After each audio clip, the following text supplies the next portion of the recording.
Hello and welcome to this tax action webcast from unbiased.co.uk. Now, Benjamin Franklin got it right when he said there are only two certainties in life, death and taxes. I wonder then what he would make of us Britons on course to pay £9 billion of extra tax unnecessarily this year. Wasting tax credits does the most damage. That sends an extra £4 billion to the Exchequer, and avoidable inheritance tax comes a close second with £2 billion. It's time to take some tax action. And luckily, here in the studio with me are two experts to help. Ian Hudson from Hudson Green and Associates Limited, and Philip Pearson, a partner at P&P Invest. Ian, if I can start by asking you, tax credits, it's a bit of a minefield and clearly one of the biggest wasters of tax. What should people do? Well, people should take action immediately, and the easiest way to do that is to go to www.direct.gov.uk. They can find out if they're entitled to tax credits immediately online. Anything to add? Well, as a rule of thumb, really, if you're married with children who are at school or in education and have a joint income of around £50,000 or less, then you're probably going to qualify for something. So you should definitely go out and seek what tax credit is available to you.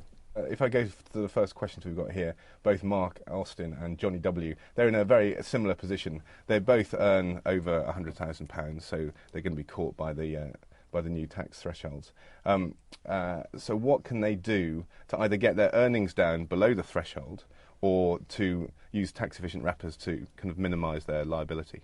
Okay, well, if either of them are employed, the first thing that you might want to do is talk to your employer, because your employer might say, we'll look at funding your pension, which will immediately reduce his national insurance burden, but also it could send you below the threshold. Now, that's often called salary sacrifice, and salary sacrifice is a means of actually not giving. You're not sacrificing salary. What you're actually doing is taking it from earned income to being pension contribution. And that's a win for you because you don't pay national insurance. It might send you below the threshold, and it's a win for the employer. Any other ways to bring your headline salary down? The most obvious is, in fact, a pension contribution. Indirectly, though, you may be able to get expenses which are justifiable for tax purposes up by ensuring that you claim all your proper reliefs. There are expenses which you can put down against motoring, certainly expenses perhaps to do with your job or the vocation you've selected for yourself as a self-employed individual. Business expenses, if they're legitimate, will reduce your profits for taxation purposes. And if you're self-employed, you are running your own business. And things like professional development, if you go on courses and such like that, can you offset those against your taxable income? Normally, the costs put down for training are tax deductible. It all depends whether you're enhancing your ability or maintaining your knowledge. If you're maintaining your knowledge, then it is tax deductible. If you're enhancing your ability by improving your education beyond its current level, then you have to take advice on that, because the taxman will try and reduce the expenses of that in assessing your tax liability.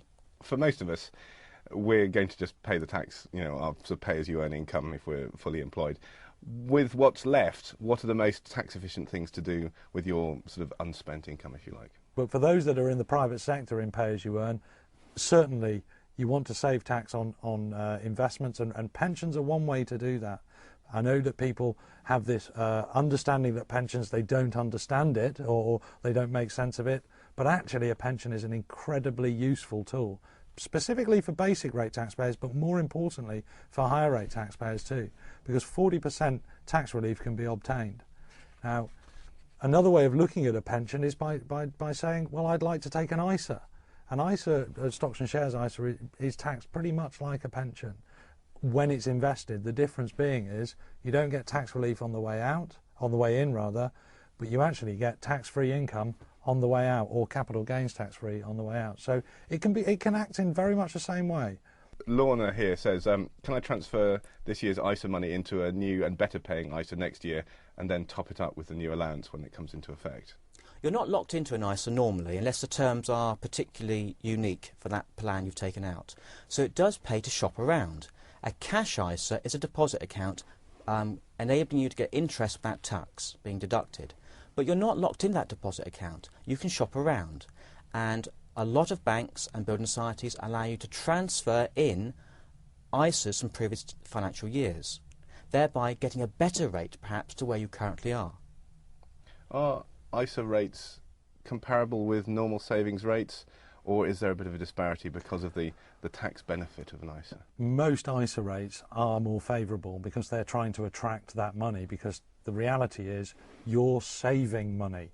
So they want that money saved, because banks at the moment are trying to build their balance sheets, and they can't build them without they're going the old-fashioned way, and that's having to build it with depositors' cash. So the rates out there are still pretty pathetic. But you must actually seek out the best rate and obviously the most tax efficient. And if you're going to put money in cash, choose a cash ISA. Let's look at a general inheritance question here. Steve Jones, he said, I've got a £12,000 inheritance. How do I keep the tax man away from it? Well, it depends whether there's actually any tax to pay on it at all. I don't know enough about Steve's particular situation, how he's inherited the money and from whom. But ultimately, if that £12,000 has been inherited from an estate worth below the nil rate band, there's unlikely to be any tax to pay. Unlikely, not definitely, because we don't know enough about the previous 7 years and the previous arrangements of the transferor or whoever gave the gift. So, as a general rule, if you are the beneficiary of a legacy, don't worry about tax. It's all being paid. The Inland Revenue will not allow the estate to be distributed until they've had their slice first. Remember, the Inland Revenue are the first inheritor of the estate. They're at the beginning of the queue, and behind them everyone else has to wait. Okay, now another inheritance tax question here from Tim Perrin, complicated one here. My father recently died and my mother is a trustee of his investments. Unfortunately, the other trustee is an old financial advisor from 20 years ago and I can't trace him. How do we proceed without him? To provide financial advice in this country, you have to be regulated, and the regulator is the Financial Services Authority. So I would suggest the first point of call is to find out whether the advisor is still practising by contacting the FSA and asking for some form of reference to this individual. If he can't be traced and you've done your best, then the next course of action is to replace him with another trustee. Ian? Absolutely, and in fact the quickest way to find out if that financial advisor is still in force is to go to the FSA website, fsa.gov.uk, look under consumer information.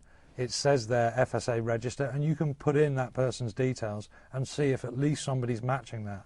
Another type of tax now, let's have a quick look at capital gains tax, because quite a lot of people have investment properties and other investments. So Carl here owns 2 houses. He's living in one and renting the other to his daughter. Should he be paying tax on the rental income, and what happens if he sells one of these properties?